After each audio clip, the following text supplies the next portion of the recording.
প্রিয় দর্শক, আমি আপনাদেরকে একটা চমৎকার জিনিস দেখাবো। হয়তোবা এর আগে আপনি দেখছেন বলে আমার মনে হয় না। খুবই নতুন এবং আকর্ষণীয় একটা বিষয়।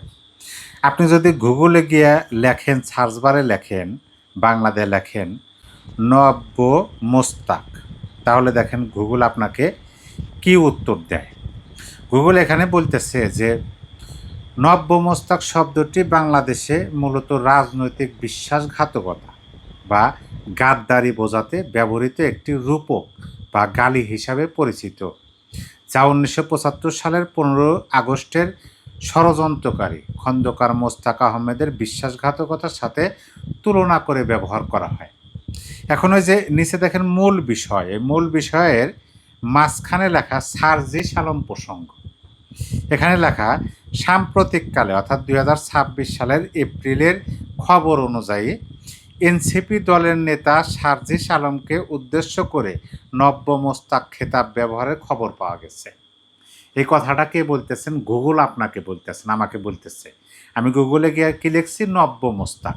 তাহলে আপনারা কিন্তু এই কথাটার কোনোভাবে আমাকে বলতে পারবেন না যে নব্য মোস্তাক শুধু আমি বলি বা আমরা বলি। এটা কিন্তু সঠিক নয়। এটা এখন ইন্টারন্যাশনাল শব্দ হয়ে গেছে স্বঘোষিত জমিদারের নাতি সার্জিস আলমের বেলায়।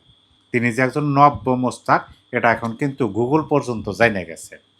যাই হোক, এই নব্য মোস্তাক একটা স্বীকারোক্তি দিচ্ছেন। তার স্বীকারোক্তি কীটা সেটা আপনাদেরকে জানাবো। তার আগে আপনাদেরকে বলি যে দেখেন, এমন একটা বিষয়, কেউ স্বীকার করলে করুক, না করলে না করুক, রাজনৈতিক মাঠে আওয়ামী লীগ একটা বড় ফ্যাক্টর, এটাই বাস্তবতা। একজন স্বীকার করলে করুক, না করলে না করুক। এই কথাটা এই জন্যই বললাম যে এই বিষয়টা সবাই জানে, আমি, আপনি, আমরা সবাই জানি যে রাজনৈতিক ময়দানে, রাজনৈতিক মাঠে আওয়ামী লীগ একটা ফ্যাক্টর। কিন্তু কেউ স্বীকার করে, কেউ স্বীকার করে না। অনেকে স্বীকার করে, কেউ কেউ স্বীকার করেন না। কী জন্য? নিজেদের রাজনৈতিক সুবিধার জন্য। কিন্তু বক্তব্যের মাঝে মুখ ফসকে হোক, অগোচরে হোক, বা অন্যকে হেয় করা, ছোট করার জন্য হোক, এই নব্য মোস্তাক সার্জিস আলম তিনি এই কথাটা স্বীকার করছেন যে আওয়ামী লীগ একটা যে বড় ফ্যাক্টর, এবং আওয়ামী লীগ ছাড়া এই বাংলাদেশের রাজনৈতিক ময়দানে আপনি রাজনীতি করতে পারবেন না। হয় আপনাকে আওয়ামী লীগের বিরোধিতা করে রাজনীতি করতে হবে, নয়তো আওয়ামী লীগের পক্ষে রাজনীতি করতে হবে, নয়তো বা না। কিন্তু যেভাবেই করেন না কেন আওয়ামী লীগ প্রসঙ্গটা থাকবেই, এটাই বাস্তবতা। দেখেন সার্জিস আলম কী বলছে। তিনি বলছেন, দুঃখজনক হলেও এটাই সত্য, বিএনপি আওয়ামী লীগের ভোটের মাধ্যমে ক্ষমতায় এসেছে। তাদের সঙ্গে আওয়ামী লীগের অলিখিত চুক্তি ছিল। আওয়ামী লীগের বিভিন্ন নেতাকর্মীরা, ইভেন শেখ হাসিনা পর্যন্ত দেশের বাইরে বসে এখন এই কথাগুলো বলছে।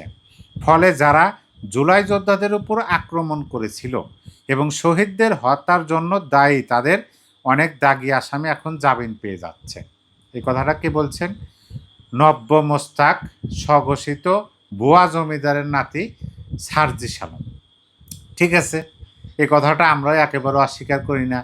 বিএনপি যে আওয়ামী লীগের ভোট পায় নাই, এই কথাটা বলা একেবারে অহেতুক হবে। ভোট পাইছে, বিএনপিকে আওয়ামী লীগের ভোটাররা যথেষ্ট পরিমাণে ভোট দিয়েছেন। কী কারণে দিয়েছেন সেটা কিন্তু তিনি নুরুল কবির সাহেব তিনি স্পষ্ট ভাষায় বলে দিচ্ছেন। নাকে রুমাল চেপে বিএনপিকে ভোট দিচ্ছেন কিসের জন্য? এই নব্য মোস্তাকদের হাত থেকে দেশকে বাঁচানোর জন্য। আওয়ামী লীগ যে বিএনপিকে ভোট দিয়েছে এটার কারণ আছে। নব্য মোস্তাকদের হাত থেকে বাংলাদেশকে বাঁচানোর জন্য বিএনপিকে আওয়ামী লীগের ভোটাররা ভোট দিছে।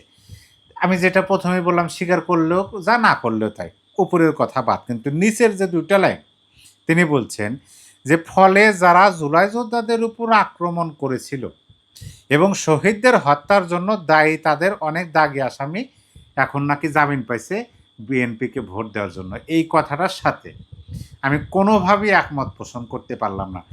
কোনো বিন্দু মাত্র একমত পোষণ করতে পারলাম না। এই জন্য পারলাম না, আপনাদেরকে বলি যে এই যে জুলাই আগস্ট আন্দোলনের সময় যে নৃশংসতা, ধ্বংসযজ্ঞ, বিনষ্টকারী, পুলিশের প্রাণ কেড়ে নেওয়া, সকল কিছু, এমনকি জুলাই আন্দোলনকারীদেরও যে যাদের প্রাণ হারাইছে, যারা বিভিন্ন অঙ্গ প্রত্যঙ্গ হারাইছেন, যারা এখনও হাসপাতালে বেডে আছেন, এই বিষয়গুলো সম্পর্কে তো অনেকেই নিজের ইচ্ছায়, কেউ টেলিভিশন সেটে, কেউ সোশ্যাল মিডিয়াতে, ফেসবুকে, ইউটিউবে, টিকটকে, ইনস্টাগ্রামে বিভিন্ন মাধ্যমে নিজের ইচ্ছায় স্বীকারোক্তি প্রদান করছেন না? করছেন। তাইলে কেউ কোনো ব্যক্তি যদি কোনো ঘটনার পরিপ্রেক্ষিতে স্বীকারোক্তি দেন এবং দিন, ক্ষণ, তারিখ উচ্চারণ করেন, কিভাবে করছেন, কেন করছেন, এই বিষয়গুলো যদি স্বীকারোক্তি দেন, তাহলে দোষীকে আপনি তাকে বাদ দিয়ে যদি একটা রাজনৈতিক দলকে কোণঠাসা করার জন্য গ্রেপ্তার করেন, মামলা দেন, তাইলে কি তিনি প্রকৃত দোষী হয়ে গেলেন, নাকি স্বীকারোক্তি যিনি দিয়েছেন তিনি প্রকৃত দোষী? এই নব্য মোস্তাকরা যখন ক্ষমতায় ছিল, অর্থাৎ বাটপাড়ির মুস যখন ক্ষমতায়, তখন তো এই নব্য মোস্তাকরাও ক্ষমতায়। তখন আমরা কি দেখছি? তখন আমরা দেখছি যে শুধুমাত্র আওয়ামী লীগের নেতাকর্মীদেরকে গ্রেপ্তার করা হইতেছে, এমনকি পুলিশকে যারা মারছে সেটারও তদন্ত হয় নাই। সকল কিছুর ইন্ডেমনিটি দেয়, মানে নিজেদের বেলায় দায় মুক্তি আর অন্যদের বেলায় কড়াকড়ি, এরকম দেখছি। বর্তমান সময় সেরকম একটা ধারাবাহিকতা আছে। বর্তমান সময় কিন্তু সেই ইন্ডেমনিটি দায় মুক্তি তুলে নেওয়া হয়েছে। ঠিক আছে, আপনারা বিচার করবেন না করবেন, কিন্তু এইভাবে জনসম্মুখে মিডিয়ার সামনে যে ডাহা মিছা কথাগুলো বলে এই নব্য মোস্তাকেরা, এই বিষয়গুলো কি তারা ভাবে না যে বাংলার মানুষ এখন সচেতন? খুব ভালোভাবেই জানে। যার মাননীয় প্রধানমন্ত্রী তিনি বলছেন যে আইনের শাসন চলবে দেশে, আইন অনুযায়ী চলবে। তারপরে আমরা শতভাগ কিন্তু এখনো দেখতে পাচ্ছি না, আমরা মানে আংশিক দেখতে পাচ্ছি। তাতেই এত জ্বালা ধরে গেল, এত চিন্তায় পড়ে গেল। এখন বলতেছে যে আওয়ামী লীগের ভোট। এই নব্য মোস্তাক একটা সময় বঙ্গবন্ধু শেখ মুজিবুর রহমানের সুনাম গাইতে গাইতে মুখে ফেনা তুলে ফেলাইত। এখন বঙ্গবন্ধুর এমনভাবে তারা সমালোচনা করেন, মনে হয় যে তার চেয়ে নব্য মোস্তাকেরা বড়। সেটা কিন্তু আমরা 5 আগস্টের পরপর খুব ভালোভাবে দেখতে পেয়েছি। কিন্তু সবচেয়ে বড় কথা হলো যে তিনি যে স্বীকারোক্তিটা দিয়েছেন যে আওয়ামী লীগের ভোট, এইটা তো বুঝতেই হবে। তার মানে কি, তিনি যে নির্বাচনে দাঁড়াইছিলেন তার তো ভোটার নাই, সমর্থকও নাই, তিনি তো এমনি হুদাহুদি দাঁড়াইছেন।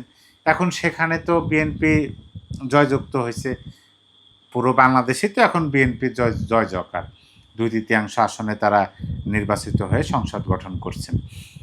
এই পর্যায়ে এসে খন্দকার মোস্তাক বলতেছেন যে আওয়ামী লীগের ভোটে তারা নির্বাচিত হয়েছে, যার কারণে আওয়ামী লীগকে ছেড়ে দিচ্ছে। আর এই খন্দকার মোস্তাক স্বঘোষিত জমিদারের নাতি, এই বিষয়টা খুব ভালোভাবে খেয়াল রাখা উচিত যে আজকে যদি দেশে প্রকৃত আইনের সুশাসন প্রতিষ্ঠিত হয়, কয়জন আওয়ামী লীগকে আটকে রাখতে পারবে? আইন অনুযায়ী সবাই তো জামিন পাবে, অনেকে বেকসুর খালাসও পাবে।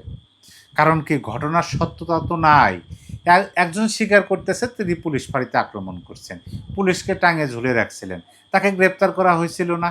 এই নব্য মোস্তাকেরা আন্দোলন হম্প দেখালো, তাদের নিয়োগ করা সেই কি বলে যে আইন উপদেষ্টা আসিফ নজরুল সার, তিনি কি করলেন, ফেসবুক পোস্টের মাধ্যমে জানিয়ে দিলেন অতি দ্রুত ওই যে সুরভি নামে আর একজন, মানে সেরকমই তো শাসন ব্যবস্থা। যাই হোক, দেশে যখন আইনের শাসন আসবে, দেশ যখন আইনের শাসন অনুযায়ী চলবে, তখন এই রাজবন্দি যারা আছে, বাটপাড়ি ইউনূসের আমলে রাজবন্দি করে যাদেরকে রাখা হয়েছিল, এখনও যারা আছেন তারা নিঃসন্দেহে মুক্তি পাবেন। কিন্তু নব্য মোস্তাকদের কী হবে সেইটাই আমি ভেবে পাই না। প্রিয় দর্শক, আপনি আপনার মূল্যবান মতামত কমেন্ট বক্সে লিখে জানিয়ে দিতে পারেন যে কেউ স্বীকার করলেও যা, না করলে তাকে স্বীকার করুক আর না করুক, আওয়ামী লীগ আদৌ একটা বড় ফ্যাক্টর, এবং এটাই বাস্তবতা।